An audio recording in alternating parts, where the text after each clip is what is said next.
지난 시간에는 경력직 인터뷰 중에서 1차 관문이라고 할 수 있는 전문성 면접에 대해서 이야기 나눠보았습니다. 오늘 자비스에서는 경력직 인터뷰 두 번째 시간으로 임원 면접에 대해서 이야기 나눠보도록 하겠습니다.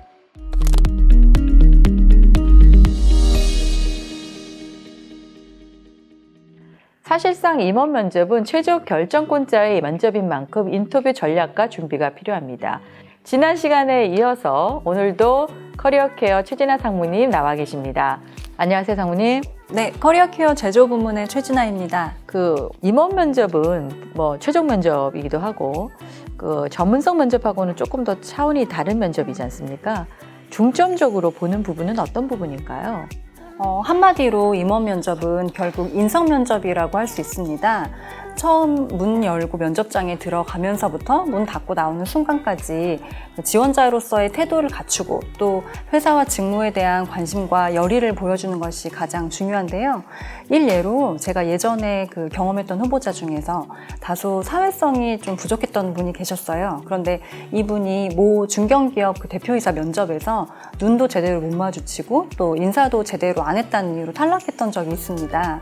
물론 극단적인 케이스일 수도 있긴 합니다만 사실상 임원 면접이나 대표이사 면접은 워낙 짧은 시간 동안에 진행이 되기 때문에 행동 하나하나 또 단어 하나하나에 유의해서 신중하게 진행해야 합니다. 앞선 시간에 전문성 면접에 이야기하실 때는 사실상 본인의 전문성 또 업무 성과 경험 등을 얘기하면 좋은 점수를 받을 수는 있는데 임원 면접 같은 경우는 굉장히 예측하기 좀 어려운 부분도 상당히 많습니다. 그래서 임원 면접에서 주로 나오는 질문이 뭐냐 이런 질문을 많이 받으실 것 같은데 주로 어떤 질문들이 오고 가는 건가요?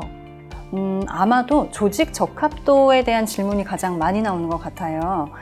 조직 적합도라는 게 조직에 얼마나 잘 적응을 해서 또 시너지를 잘 발휘할 수 있는지를 검증하는 항목이잖아요. 예를 들면 여러 명의 이해관계자와 일을 하다가 또 갈등이 나는 경우 어떻게 푸는지, 또 회사 내에서 동료, 부하 직원, 상사로부터 어떤 평가를 받는지를 물어보기도 하고요. 또 만약 후보자가 상사와의 갈등 때문에 이직을 하려고 하는 경우라면 어떤 스타일의 상사가 가장 힘들었는지를 물을 수도 있습니다. 이직 사유에 대한 부분을 이제 언급을 하셨는데 사실 질문 되게 많이 하잖아요. 네. 이직 사유가 뭐냐? 그 질문이 빠지지 않고 나오는 질문 중에 하나인데 이 부분이 굉장히 어려워요, 답하기가. 또 때로는 이제 후보자분들이 또 이직에 대한 부분을 과하게 또 어필하다 보면은 본인의 조직이나 기업에 대한 부정적인 이야기도 상당히 하는 경우도 많지 않습니까? 어느 정도 선을 지키면서 이 이직에 대한 사유를 잘 이야기할 수 있을까요? 이직 사유라는 게 참 어디까지 솔직하게 얘기를 해야 될지 참 고민이 되는 질문일 텐데요. 결국은 업무적으로나 또는 조직적인 사유로 푸는 게 가장 좋은 것 같아요. 그래서 지금 현재 본인이 느끼고 있는 업무적인 한계라든지 또 비전에 대해서 이야기하는 것이 가장 거부감 없는 답변이긴 합니다. 예를 들면 지금 회사의 상황이 매우 좋지 않아서 통폐합을 곧 앞두고 있다든지 또는 상사와 코드가 맞지 않아서 부서 이동을 해보려고 했는데 그게 번번이 잘 되지 않아서 이직을 하려고 한다. 이런 등의 사유는 합리적으로 또 받아들여질 수 있는 이유인 것 같습니다. 최근에는 이제 기업들이 많은 평판조회를 하잖아요. 그 평판조회에서도 사실 이직 사유에 대한 부분을 충분히 검증하려고 하거든요. 그래서 아마도 거짓말을 할 수가 없을 것 같아요. 그죠? 그렇다면 인터뷰 중에 이런 답변은 좀 피해야 된다. 그런 거 어떤 게 있을까요? 배우고 싶다라는 답변을 하시는 분들이 있어요. 경력직인데. 네. 참 즉시 전력으로 활용할 수 있는 후보자를 채용을 지금 하려고 하는 건데 나를 뽑아주면 입사해서 열심히 배우겠다 이렇게 얘기를 하는 거잖아요. 네, 이런 경우는 본인의 어떤 경력직으로서의 장점도 잃을 수 있고 또 기업으로서도 이분을 경력직으로 과연 채용을 하는 게 맞는 것인지 약간 명분도 잃게 될 수 있습니다. 그리고 또 뭐든지 다 잘할 수 있다라는 답변도 피해야 됩니다.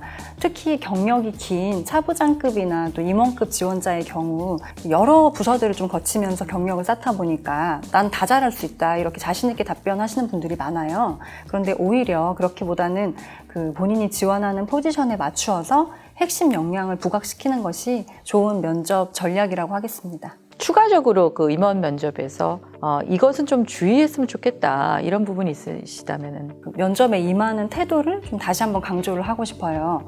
실제로 저희가 이걸 진행을 하다 보면 그 임원 면접에서 떨어졌던 후보자 중 꽤 많은 숫자가 이분은 우리 회사에 진짜로 오려는 마음이 없어 보인다, 이런 평가를 받고 떨어진 적이 많습니다. 그런 느낌을 주면 안 된다는 거잖아요. 그죠? 마지막 질문인데요. 임원 면접 자리에서 주로 나오는 마지막 질문이 마지막으로 질문할 게 있느냐, 이런 질문을 많이 받는데 어떤 질문이 가장 좋은 질문일까요? 저도 후보자들로부터 이와 똑같은 질문을 많이 받는데요. 그때마다 직무나 그 회사의 비전에 대한 질문을 좀 준비해 가시라고 말씀을 드려요. 예를 들면 최근 귀사의 행보를 보니 중동 시장으로 확대해 주는 것 같은데 이 다음 타겟 시장으로는 어디를 보고 있느냐 등의 질문이 될 수 있습니다. 이런 질문을 통해서 또 입사 의지까지 표명하게 되는 효과가 있습니다. 다만 그 잘못된 정보를 가지고 질문을 했을 경우에는 오히려 이미지에 타격을 받을 수 있으니 주의해야 합니다. 네, 상무님 오늘 말씀 감사합니다. 오늘 자비스에서는 임원 면접에 대해서 이야기 나눠보았습니다. 임원 면접의 핵심은 새로운 조직에 잘 적응하느냐와 장기적인 관점에서 필요한 인재임을 증명하는 것입니다.